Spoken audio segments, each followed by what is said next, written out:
everyone, it's Julie, the Rite Bite dietitian at Campus Rec for the College of William and Mary.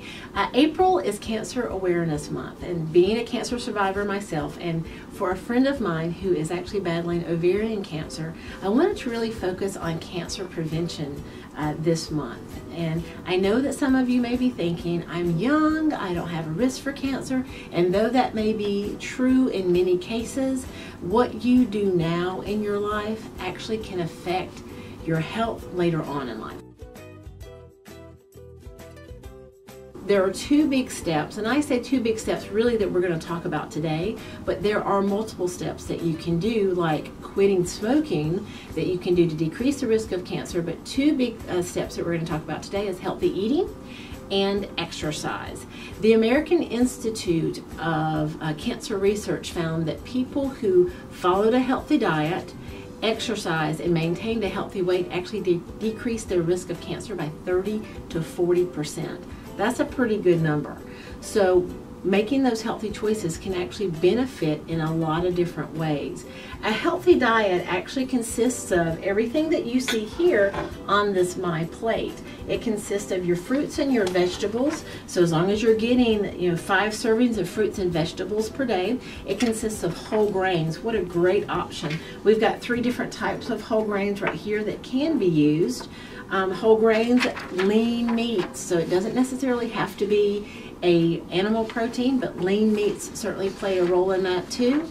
Healthy and low-fat dairy options and healthy fats are great to add to every single meal that you eat, so that you can make sure you're making those healthy options most of the time. Many studies have shown that people who follow a plant-based diet have a less risk of cancer.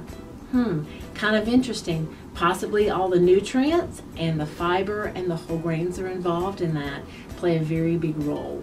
So we know that these are all extremely healthy choices, and no, we're not going to make those healthy choices every single meal, every single time, but as long as we work them in most of the time, we're going to decrease our risks. If you go meatless at least twice a week, once or twice a week, you are increasing your fruit and vegetable intake, your whole grain intake. You can actually get your proteins, because we talked about it last time, you can get your proteins from plant sources like your whole grains or nuts. You don't have to rely on animal proteins every single time. You can meet your protein needs.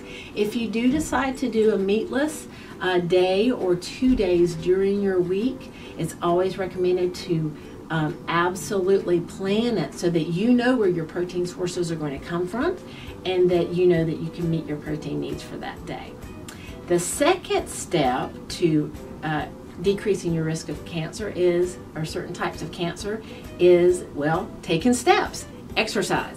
That's a great way to do it. The CDC says it's important that you get, the recommendation, and it's important that you get 150 minutes per week. That's only 2.5 hours per week. That's not very much time, really, if you think about it.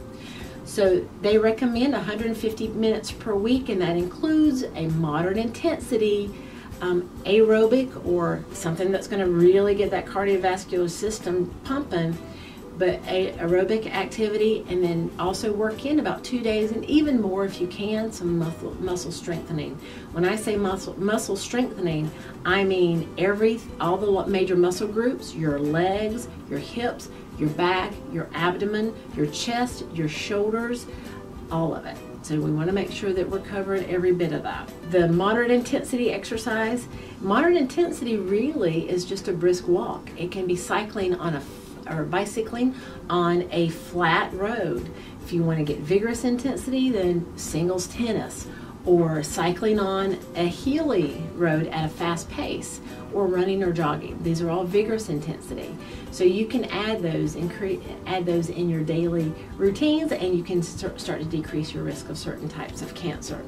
At the link below, you're going to find a link right below, you're going to find a link to the CDC website that's going to tell you more about physical activity and what the recommendations are as far as exercise goes. Campus Rec has got so many different options, so I'd certainly look into what options they have that can increase your physical activity for the day, and add some variety to it too, so to add a little bit more enjoyment to it. All right, thanks so much for watching. Be sure to check out the resources below for some of the things that we talked about today. Also, you can find my contact information so that if you're interested in scheduling an individual counseling or even a group presentation, if you have a group you want me to come talk to, I'll be more than happy to do that. Just email me and let me know. That's it. Thanks again for watching. It's Julie, the Rite Bite Dietitian.